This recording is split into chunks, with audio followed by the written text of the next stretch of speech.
For just £5 a month, you can get early access to all of our podcast episodes, copies of our script, access to further information, and that is just the tip of the iceberg. Head over to patreon.com/Sunday Night Mystery. £5 a month. That's cheaper than 15 minutes of parking at Bristol Airport. Yeah, I know, it's crazy, isn't it?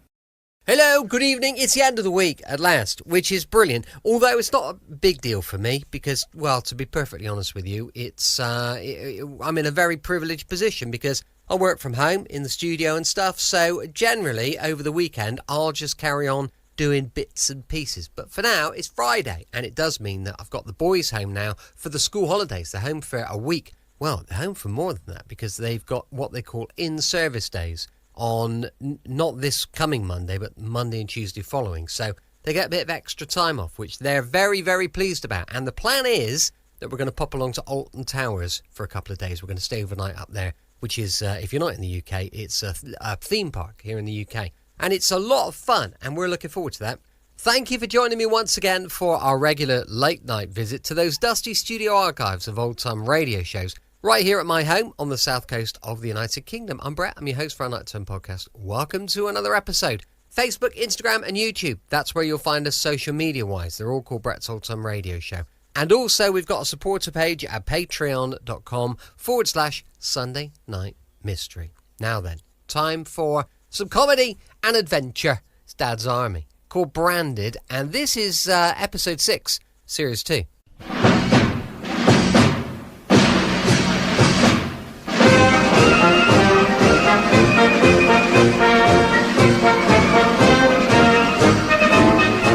We present Arthur Lowe, John LeMessurier and Clive Dunn in Dad's Army.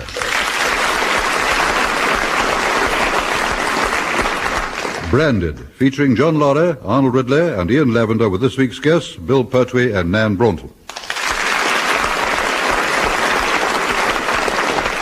Here is the news, and this is John Snagg reading it. The war in Europe continues, and the tramp, tramp, tramp of the Nazi jackboot strikes terror into the hearts of the people in the occupied countries. But here in Great Britain, those fearless men of the Home Guard make it their constant resolve that never shall our streets echo to their dreaded goose step. In his office at the Church Hall in Warmington-on-Sea, Captain Mannering is busy reading a letter while Sergeant Wilson takes the evening's parade. All right, pay attention. Now, tonight, we're going to do some stalking. Stalking? Yes, stalking. That's what we're going to do, some stalking. In other words, how to creep up behind an enemy sentry in the dark. Stalking? Well, it may interest you all to know that I am an expert stalker. Really, John? Uh-huh. At one time, I was considered one of the finest stalkers in the country. I bet you were quite a chatterbox in the town. I saw that in last week's Beano. Be quiet, Frank. Sorry, I was laughing. Well, Fraser, as you seem to know something about this, perhaps you could sort of, you know what I mean, sort of put us in the picture. Oh, I'll do that. Aye. Now, you must always remember to approach your quarry from behind. And all the time, you keep downwind of him. Why'd you do that, Mr. Fraser? So that he doesn't get your scent. But what if you're not wearing any scent? I'm talking about human scent, son. Oh, see? Now, when you're creeping up behind a sentry, you have to pick your feet up and put them down very carefully. It's most important that you watch where you're putting your feet. Like when you're crossing a field of cows? Frank, I shan't tell you again. No. Now, we'd better have someone to creep up upon. I'd like to volunteer for that, Sergeant Wilson. I'd like to be the someone you creep up upon. No, Jonesy, you're always volunteering. We'd better have someone else to take the enemy sentry's part. I'd like to do it, Sergeant. I'd like to do it. I'd like to take the enemy sentry's part. Yes, on WC, we must give some of the others a chance. Now, wait a minute. Godfrey? Yes, Sergeant. Well, you can be the enemy sentry. Let's see, you'll need something to sit on. I'd like to volunteer to be the something to sit on, sir. Grounds, please. Wilson, come here a minute, would you? All right, sir, I'm coming. You wanted me, sir? Yes. Close the door. I'd like you to read this. But it's addressed to you, sir. I know that. Read it. Funny. It's from Godfrey. Why did he write you a letter? You'll soon find out. To Captain George Mannering, officer commanding the 1st Platoon, Warmington-on-Sea Home Guard. Dear sir, it is with much regret that I must tender to you my resignation.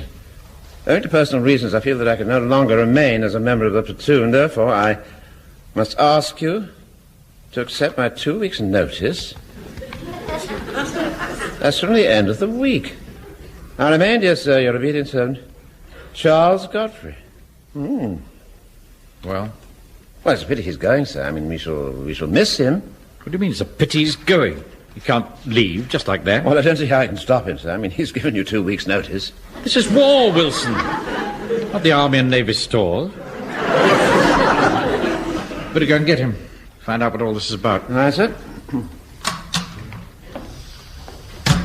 Now, let's have a look at this rota. Monday. Number 16 on patrol, gasworks, railway bridge, telephone exchange. At 22:50, Godfrey puts on kettle. 22:58, Godfrey makes tea. Ready for return of patrol at 2300 hours. Tuesday, number 3 section, patrol, novelty, rock emporium. Godfrey leaves here 23:30. Arrives, novelty, rock emporium, 23:50. Makes tea. Ready for arrival of patrol at 2400 hours. Oh, no. I couldn't possibly let him go. He's far too valuable. Come in. I've got Private Godfrey, sir. You wanted to see me, sir? Yes, Godfrey. Sit down, will you? Oh, thank you. You too, Wilson. Oh, thanks awfully, sir. Now then, Godfrey. What's the idea of this letter? Well, I'm afraid it means that I've got to leave, sir. You mean that you feel that you're getting a little too old for active service, is that it? Well, no, not really, sir. And what's the matter?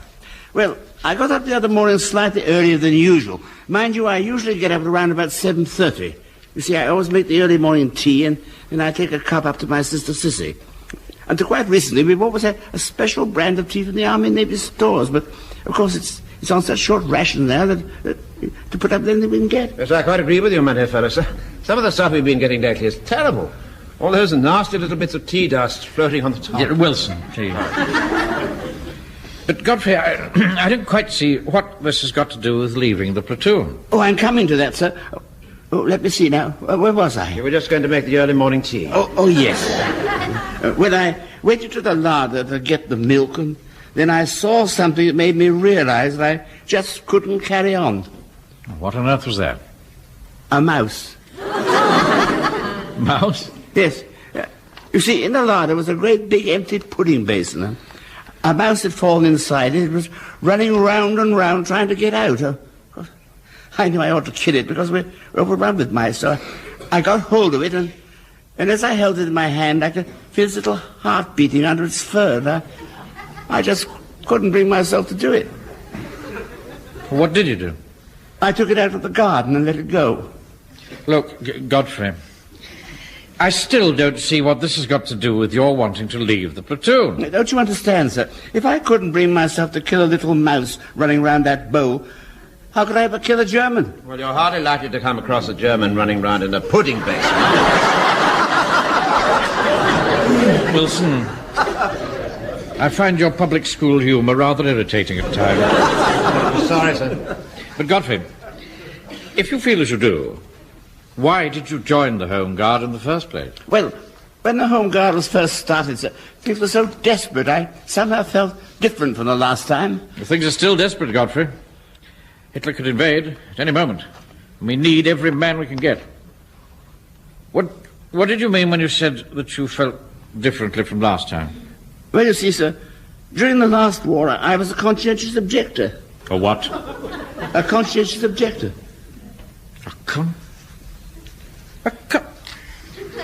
I can't even bring myself to say the word. You mean you didn't want to fight? Not really, sir. I can't believe this, Godfrey. I really can't. I think the best thing that you can do at the moment is to go home. Very good, sir. Now, are you sure you don't want me for anything else this evening? No, I don't. Just go. I'm sorry about this, Mr. Manning. I really have enjoyed being with you all. I can only hope that during my service I've given every satisfaction. Oh, get out, man. Yes, sir. Well, don't you think you're being a little bit harsh, sir? Harsh? Harsh, Wilson? All this time you've been harbouring a damn conch in our ranks, and you tell me I'm being harsh? Well, after all, sir, a man must follow the dictates of his conscience. Where would the country be today if we all felt like that, eh? Just supposing that you'd finished work at the bank one afternoon, and you went round to have tea with Mrs. Pike. And when you got there, you found a Nazi stormtrooper forcing his attentions on her. What would you feel like then, eh? Oh, really, sir? Ah, that strikes home, doesn't it? That really cuts to the bone. Oh, that's rather an old-fashioned argument, don't you think, sir? Perhaps I am old-fashioned, Wilson. I just can't stand cranks. Fancy not wanting to fight. It isn't normal. Apart from anything else, what are they going to say at GHQ when they find out? Oh, need they find out, sir? I shall have to put a report in about it. Then what are they going to say? We should be known as Captain Mannering's Company of Cowards. Well, what are you going to do about him then, sir? I know what I'd like to do. I'd like to give him the Rogue's March. What? What on earth's that? Oh, they used to do that in the British Army many years ago. If a man was a coward and had brought disgrace on his regiment, they would parade him in front of the men, tear the gold braid off his hat, cut off his epaulets, tear off his medals, and break his sword. It'd be rather difficult to do that to Godfrey, sir. He's only wearing denim. Yes, all right. Get the men on parade. Well, what are you going to say to them, sir? I'm going to tell them the truth. I may not be able to cut off Godfrey's epaulets in front of the men physically, but I can do it verbally.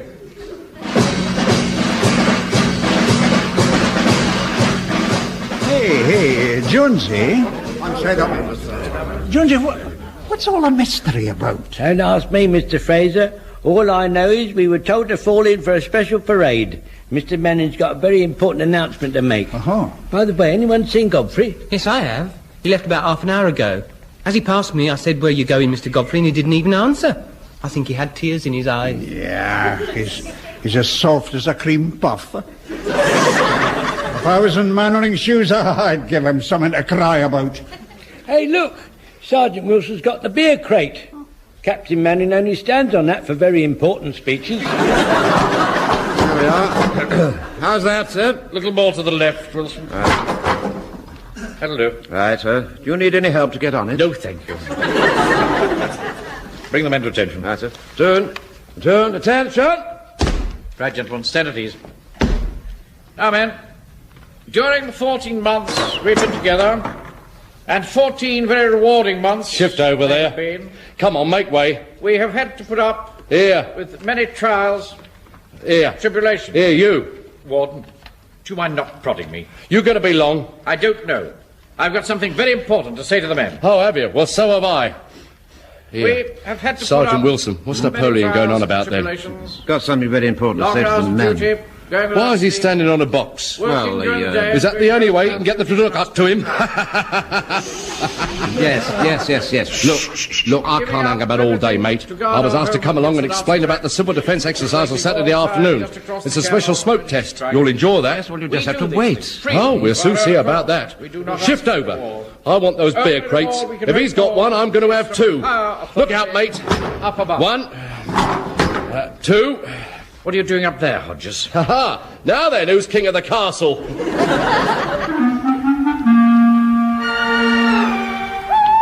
There was a brave old Scotchman at the Battle of Waterloo. The wind blew up his petticoats and showed his... Sorry, Mr. Fraser, I forgot you were there. For your information, laddie, the word is Scotsman. Scotch is something you drink. And... I can't understand, man, why you English have such an obsession with what us Scots wear under our kilts. Sorry? It's a bit chilly out tonight. Yeah, hello, Mr. Jones. I see you got the tea ready, Pikey. There's a good boy. Pour us out the cup. All right. There you are, Mr. Jones. Yeah. Mr. Fraser? Oh, thank you, son. Oh, here, Pikey, what do you put in this tea? Why, don't you like it? Well, not as good as Mr. Godfrey makes. Don't mention that name to me. Just fancy all this time we've had a conch in our ranks without knowing it. What's going to happen to him, Mr. Jones? Well, you heard what Mr. Manning said at the parade. He's going to make him stay with the platoon until he can find somebody to replace him. It's a downright disgrace, it is a disgrace. My mum thinks men ought to be men. I heard her telling my Uncle Arthur. He's quite right, man. Quite right. I feel a bit sorry for him, though. What do you think, Mr. Jones? Well, I don't know much about conscientious objecting. I've been a soldier all my life. Ours is not the reason why. Ours is but to do or die. I can remember once when we was on the Northwest Frontier. Oh, for God's sake, no again. Northwest Frontier of what, Mr. Jones? Northwest Frontier of India. We were surrounded by hundreds of Pathans. I mean those black men with turbans? They're not black, they're the same colour as you, Pikey. And they got hawk-like faces with hooked noses and cruel beady eyes. A bit like Mr. Fraser. Yeah. Well, come to think of it, he does look like a Pathan. Don't talk rubbish, man. Anyway, we were surrounded by hundreds of Pathans. It was freezing cold, and there was icicles hanging all round the side of the fort. And these Pathans kept charging at us. Fast as we shot them, more took their place. In the end, we got no more bullets left. So what did we do? You broke off the icicles and used them for bullets. How did you know that, John? Because we've heard the story about 20 times already. Mr. Jones, if you fired the icicles, well, surely the heat of the rifle must have melted them. Ah, but you see, when they travelled through the cold air, they froze again. You're going to sport my story now, Mr. Fraser. Anyway, hence the expression, keep your powder dry. Yeah. Now, if you want to hear a true story, it was the last war during the Battle of Jutland. I was down below when we were struck by a torpedo and badly holed. The water was rushing in, so I ducked quickly. I tore off my jacket, shoved it in the hole. That wasn't enough. I tore off my trousers and shoved them in the hole. That wasn't enough. Then I tore off my shirt and my underpants and shoved them in the hole. Still no good. So I tore off my socks and shoved them in the hole. And that did the trick. Hence the expression, put a sock in it.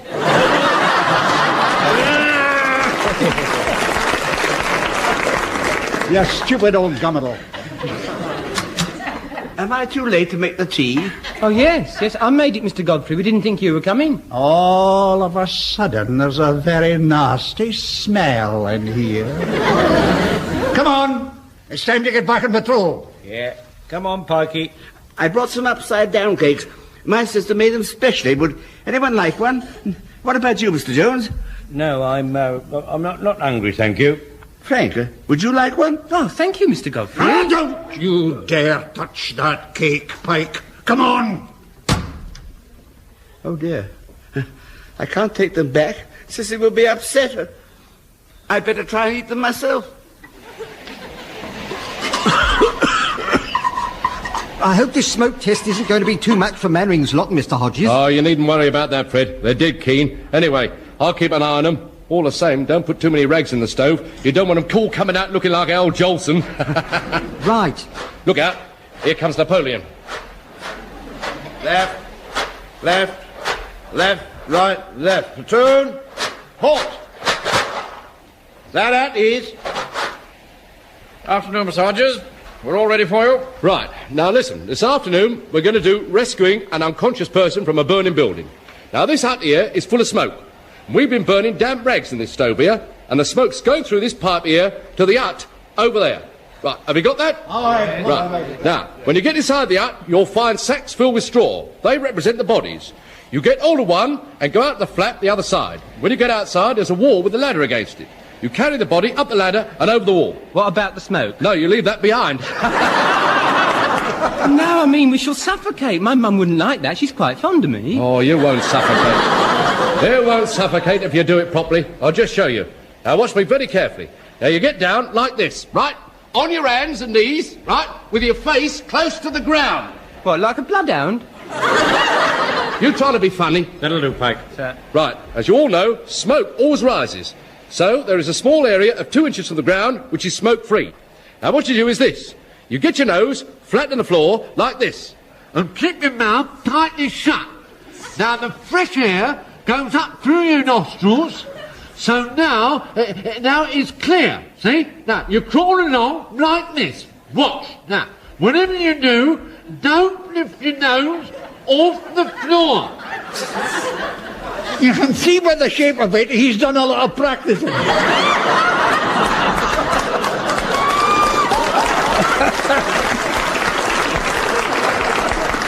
Permission to speak, sir? Yes, Jones. Well, sir, that's all very well, but supposing your nose is longer than 2 inches. For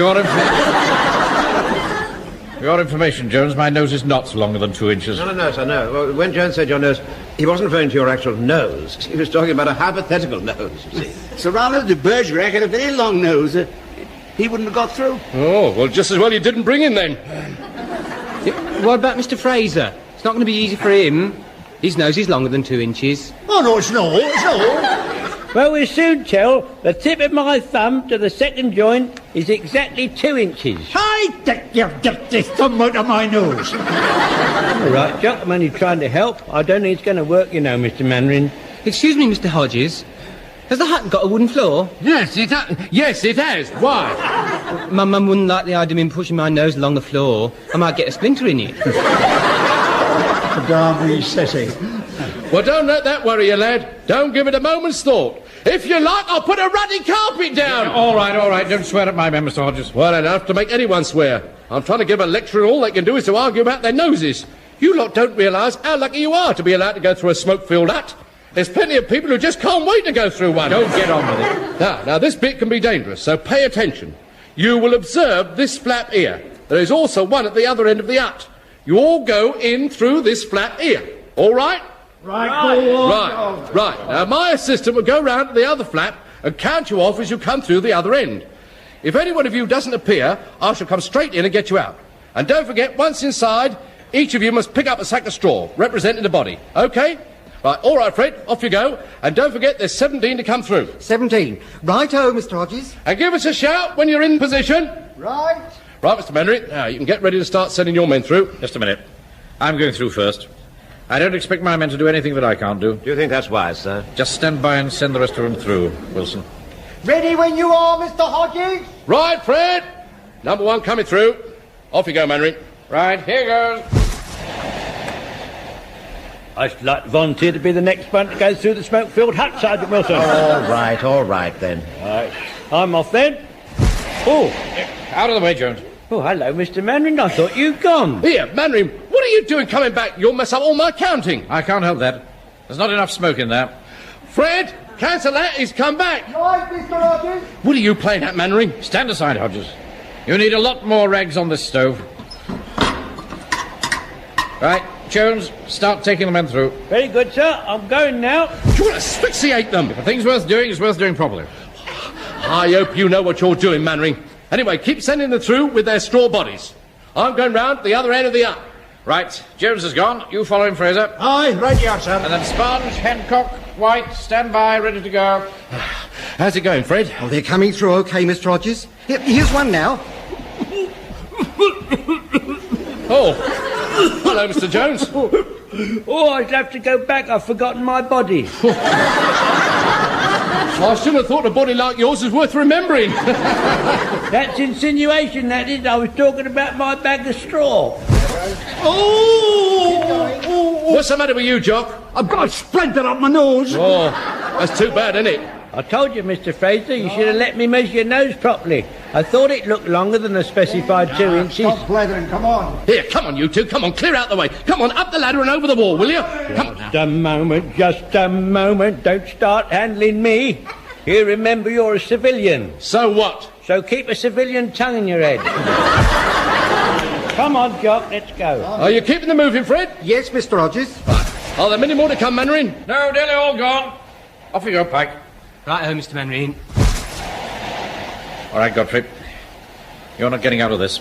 I wasn't trying to get out of it, Mr. You'd like Mannering. to, though, wouldn't you? Now, you go first, and remember, I'm right behind you. So don't try any of your conchy tricks on me. Last man going in now, Hodges. Right you are. How many have you counted, Fred? There's a lot more smoke than usual, isn't there? It's that Captain Mannering. He's a rutty hooligan. He's putting more rags on the stove. Come on, Wilson, hurry up and get over that wall. Just clear off, will you? Mr. Hodges, what do you want me to do with this sack of straw? Don't tempt me, boy. Just carry it and yourself over the wall. Go on, get along with you. That's 15 now. Right, only 2 more to come then. You can follow the others over the wall now, Fred. Right you are, Mr. Hodges. Is this it? Oh, yes, you made it then, Grandpa. Where's Captain Mannering? Just behind me. Right, well, I'm going over the wall. You can wait here for him. Very well. That's funny. He was just behind me. I wonder what's keeping him. I hope nothing's happened to him. Mr. Manley, are you in there? Oh, dear. What am I going to do? Mr. Hodges, Mr. Manley hasn't come out yet. I shall just have to go in and get him. All right, Mr. Manley. I'm coming. Sit forward a bit, Charles, and let me straighten your pillows.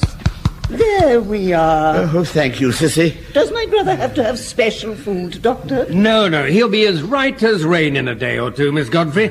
Just see that he gets plenty of rest. Thank you, Doctor. And is it all right for Mr. Mannering and his friends to come in now? Yes, of course. So long as they don't overexcite him. Well, I'll see myself out. Thank you, Doctor. Good afternoon. Good afternoon. Oh, good afternoon, Mr. Mannering. Afternoon, Doctor. My brother will see you now, Mr. Mannering. Thank you, Miss Godfrey. Hello there. Mr. Godfrey. Oh, Godfrey. Are you feeling better? Yes, thank you, sir. There's some flowers for you, Mr. Godfrey.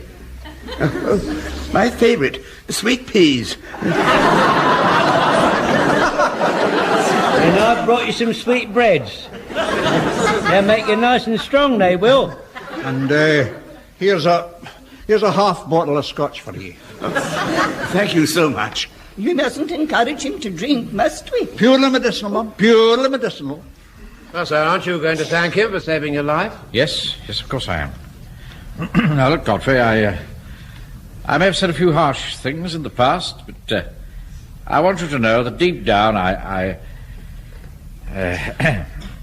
What's this photograph of a soldier in uniform? Is this you, Godfrey? Yes, sir, yes, it was taken in the last war. If my eyes don't deceive me, you're wearing the military medal. Yes, I know. But you told me that you were that you were a conscientious objector. So I was, sir. And how did you win the MM? He volunteered as a medical orderly. My brother wouldn't tell you himself, Mr. Mannering. He's much too modest. But during the Battle of the Somme, he went out into no man's land under heavy fire and saved several lives. It was nothing, really.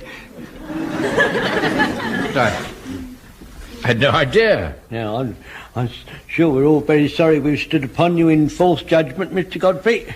Yes, we are. Yes, indeed. Yes. Aye, speaking for myself, I never doubted you for a single moment. Perhaps in future, sir, Godfrey could be our medical orderly. Ah, thank you, Wilson. Yes, that's an excellent idea. As from today, Godfrey, you're appointed platoon medical orderly. Report back as soon as you're fit. Oh, thank you, sir. Oh, I mustn't tire you any more. Goodbye, Godfrey. Goodbye, sir. Oh, before I go, there's still one thing that I don't understand. What's that, sir? Why you never wear your medals? Well, somehow I think they look rather ostentatious, sir. Ostentatious? Good Lord, man. If I'd have won the military medal, I'd have worn it proudly on my chest for all the world to see. Oh, yes, sir. That'd have been all right, sir, because somehow you look like a hero. Just goes to show, doesn't it, sir? You should never judge by appearances.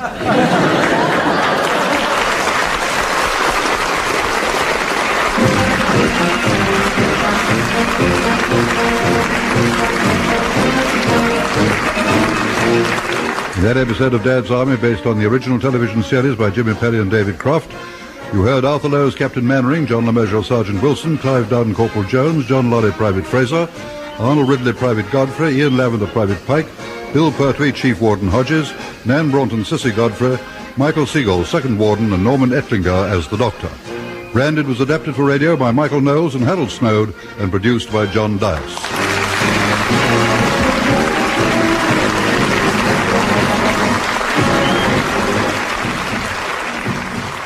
Welcome back. Hope you enjoyed our latest episode of Dad's Army, and it's more mystery and adventure tomorrow with insurance investigator Johnny Dollar going live from 5 p.m. GMT.